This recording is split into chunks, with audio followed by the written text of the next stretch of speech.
સુરત અગ્રણી ડાયમંડ કંપનીના ચેરમેન અને રાજ્યસભાના સાંસદ શ્રી ગોવિંદભાઈ ધોળકિયાના નેતૃત્વમાં શ્રી રામકૃષ્ણ એક્સપોર્ટની CSR arms SRK knowledge foundation દ્વારા શ્રી રામ મંદિર પ્રાણ પ્રતિષ્ઠા મહોત્સવની સ્મૃતિમાં સુરત ખાતે રામાયણ થીમ પર સમૂહ લગ્નોત્સવનું આયોજન કરવામાં આવ્યું હતું। અબ્રામા સ્થિત ગોપીન ગામ ખાતે પ્યોર વિવાહના શીર્ષક હેઠળ યોજાયેલ સમૂહ લગ્નોત્સવમાં 84 યુગલો લગ્ન ગ્રંથિથી જોડાયા હતા।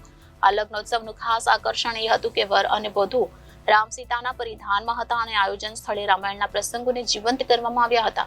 બેટી બચાવો, ઓર્ગન ડોનેશન, પૈસા બચાવોના સંદેશા દરેક લોકો સુધી પહોંચાડવા પ્યોર વિવાહના પરિસરમાં રામલલ્લાની શોભાયાત્રાનું પણ આયોજન કરવામાં આવ્યું હતું, જેમાં સુરત શહેરના સિનિયર સિટીઝનોએ ઉત્સાહભેર ભાગ લીધો હતો। આ અંગે શ્રી ગોવિંદ કાકાએ જણાવ્યું હતું કે અયોધ્યા ધામ ખાતે 500 વર્ષ પછી ભગવાન રામના મંદિરનું નિર્માણ થવા સાથે ભગવાન શ્રી રામની પ્રાણ પ્રતિષ્ઠા થઈ છે, ત્યારે આ પ્રસંગની સ્મૃતિમાં SRK ફેમિલી દ્વારા 24 ફેબ્રુઆરીના રોજ પ્યોર વિવાહ શીર્ષક હેઠળ સમૂહ લગ્નોત્સવનું આયોજન કરવામાં આવ્યું હતું। આ લગ્નોત્સવ અબ્રામા સ્થિત ગોપીન ગામ ખાતે સાંજે 4 વાગે જાન આગમન સાથે શરૂ થયો હતો અને રાત્રે 9 વાગે કન્યા વિદાય સાથે પૂર્ણ થયો હતો।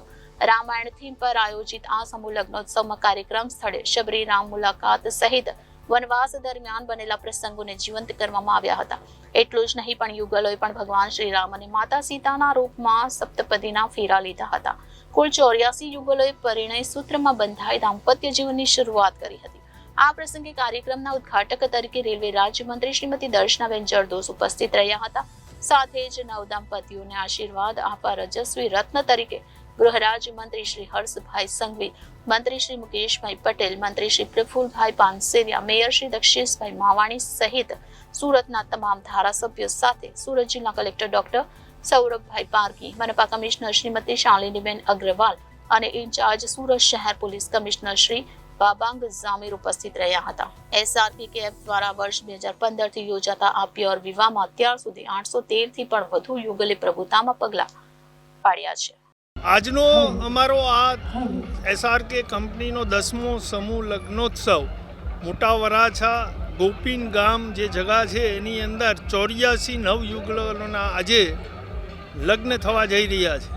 અચ્છા, આ કેટલા વર્ષોથી આયોજન કરો છો અને આ જ રીતે આ જે આયોજન છે કઈ પ્રકારનું આયોજન છે, કઈ થીમ પર? આજે સ્પેશિયલ આપણે જે આ અમારો 10મો સમૂહ લગ્નોત્સવ છે અને અયોધ્યાની અંદર ભગવાન શ્રી રામ ભગવાનની મૂર્તિની જે પ્રતિષ્ઠા થઈ એને અનુરૂપ અમે એવું વિચાર્યું કે આ વખતે આપણે રામ ભગવાનની થીમ ઉપર આખો કોન્સેપ્ટ 84 લગ્નનો બનાવવો છે અને અમે એવી મહેનત કરી અને આજે તમે જોઈશો તો 84 લગ્ન જે થવા જઈ રહ્યા છે એમાં તમને બધે જ રામ ભગવાનની થીમ દેખાશે। ઘણા કન્યા અને વરરાજા પણ રામ અને સીતાના જે વસ્ત્રો જે પરિધાન હોય એ ધારણ કરીને અહીં આવ્યા છે। શું મેસેજ આપવામાં આવશે નવ યુગલોને? આજના આ 10મા સમૂહ લગ્નોત્સવમાં જે પ્રભુતામાં પગલા પાડવા જઈ રહ્યા છે દરેક નવ દંપતીઓને એમનું જીવન નિરોગી અને સુખમય રહે એવી ભગવાનને પ્રાર્થના કરીશ।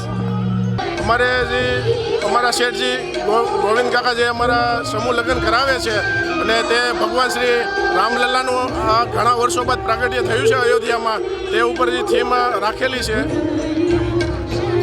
તમે આ જે વેશભૂષા ધારણ કરીને આવ્યા છો તો તમે પતિ પત્નીમાં કેવી વેશભૂષા ધારણ કરી છે અને કઈ રીતે? અમે શ્રી રામ જે એના મેરેજમાં જે કપડાં ઓલા શું કહેવાય એ રાજ્યાભિષેક કર્યો હતો એ વેશભૂષા ધારણ કરી છે। Reporter Arvind Rathod, Janadesh news, Surat.